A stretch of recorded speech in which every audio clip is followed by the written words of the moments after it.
This is the Voice Room Podcast, the show where your voice gets the upgrade it deserves. From daily conversations to high-stakes meetings, we are here to make every word count. Hey friends, this is Carina and welcome back to the Voice Room Podcast. Today's episode is one of that speaks to all of us because, well, we are human. And being human means we get triggered sometimes. That tightness in the chest, the rush of adrenaline, that moment where your mouth wants to run faster than your mind. Yes, I've been there too. So today we are talking about emotional triggers. How to communicate without losing your cool. Not from a place of theory, but real, practical, embodied tools. We will look at what's actually happening in your nervous system, how to recognize your trigger patterns, and most importantly, how to respond in grounded way, especially when everything in you wants to snap, shut down, or run away. Let's breathe into this one together. A trigger isn't just about overly sensitive or dramatic. It is a physiological reaction. A trigger is when something in the present moment taps into a wound or story from the past, and your nervous system responds as if the threat is happening now. You feel the heat in your cheeks, tension in your throat, and your breath shallows. Your access to clear, grounded communication is gone. Dr. Dan Siegel called this flipping your lead. Your prefrontal cortex, the rational thinking part of your brain, goes offline, and your amygdala, the part responsible for fear and emotional memory, takes over. So, what is the step one that you should take? You have to learn to catch the moment. That moment before the reaction. I like to call it the red light pause. And we will talk about how to use it later in the episode. Here is something most people don't talk about. Your voice is one of the first things affected when you are triggered. You might speak faster, get louder, or go silent. You might raise your pitch, feel your throat tightened, or you might even forget what you wanted to say. It is because the body and the voice are deeply connected. When your nervous system is in fight, flight, or freeze mode, your vocal system shifts to protect you.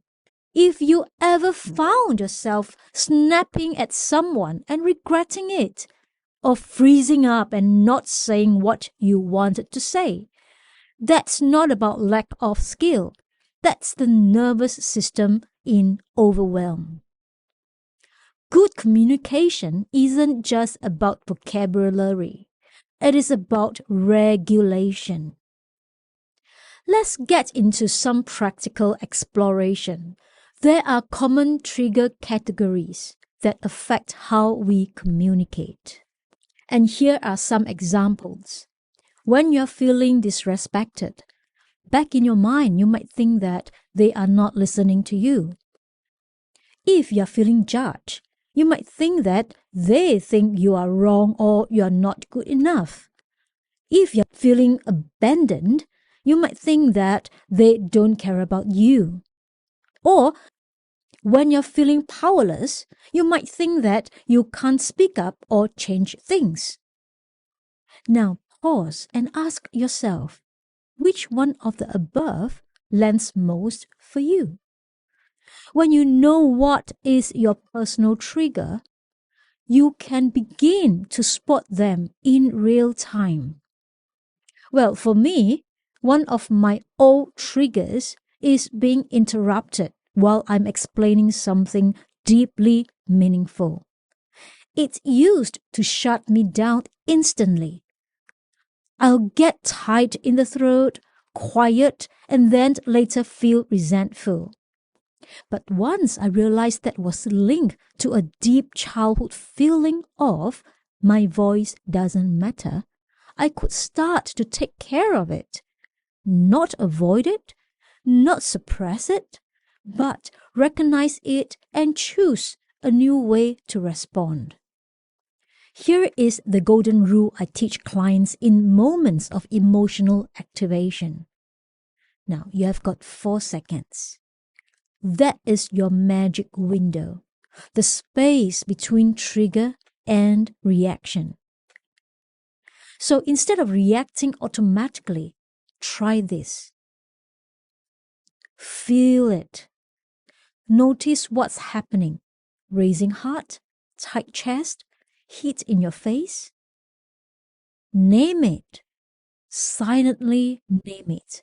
I feel dismissed. Or I feel frustrated. Breathe. One deep, low belly breath. Choose.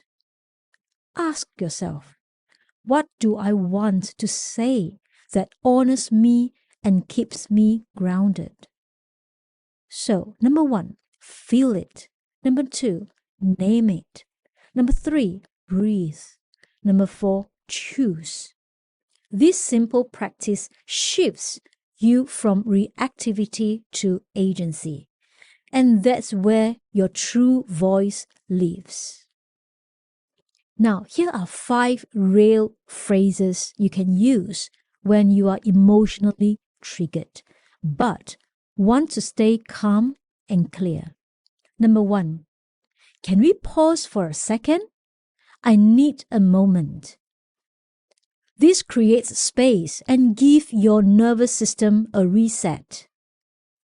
Number 2, I want to respond thoughtfully, but I'm feeling a little activated right now.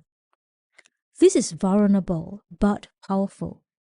It signals that you are aware and you're doing the work. Number 3, can we come back to this in 10 minutes? I care about this conversation. I just need to breathe. For this, you are not avoiding, you are regulating. Number 4, I'm feeling defensive and I want to make sure I understand you before reacting. This one invites clarity and cuts down on miscommunication.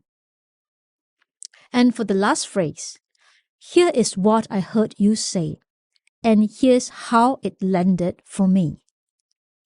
For this one, it lets you reflect back and express impact, not just assumption. These are not scripts to memorize, but to help you stay connected to your grounded voice, even when emotions run high. Now, let's talk about delivery, because your voice reveals your emotional state before your words do. When you are triggered, you might notice your pitch gets higher, you speak faster, your breath stays shallow, and your throat tightens. Here is how you counteract that in the moment. Number 1, lower your shoulders. Let your belly expand on your inhale. Number 2, exhale longer than you inhale. It sends your body a safety signal. Number 3, speak on the exhale from your chest or lower register. Number 4, pause between phrases. Don't rush. Now, here is a little trick. Before saying anything, hum gently for 3 seconds. It resets your vocal tone and regulates your nervous system. Remember, regulated voice equals to grounded message. Now let me share a quick personal moment. I was in a team meeting where someone publicly challenged my idea in a tone that felt dismissive. My heart started pounding. My old people-pleaser wiring kicked in. I wanted to either defend myself aggressively or just say nothing. But instead, I paused. I took a breath and I said, "Thanks for the feedback. I'm feeling a little off-center by the tone, so I just want to clarify. Was that a disagreement about the idea or about something else?" Yes, it was hard, but it opened up a really honest, respectful dialogue. And you know what? The moment passed. My voice stayed mine. That's the power of learning how to ride the wave instead of drowning in it. Triggers are not bad. They are invitations. Every emotional trigger is a mirror.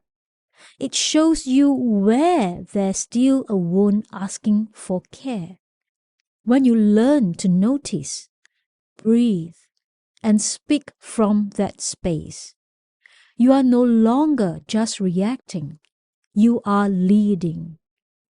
And that is what communication mastery is all about. Not perfect words, not flawless tone, but honest, grounded presence. Even in the heat.